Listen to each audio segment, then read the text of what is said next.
Hey, this is Kevin with Force Customs in Tampa, Florida. Today we got a big one, a big truck for you.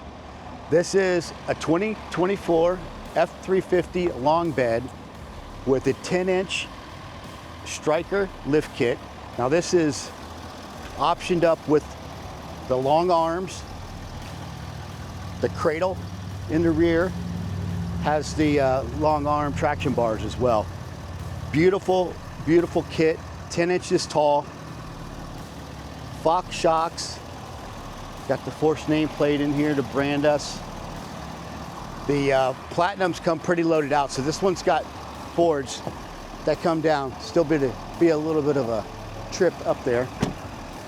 So this is also sitting on 26-inch KG1 forged wheels with 40-inch by 1550 wide Fury MT tires.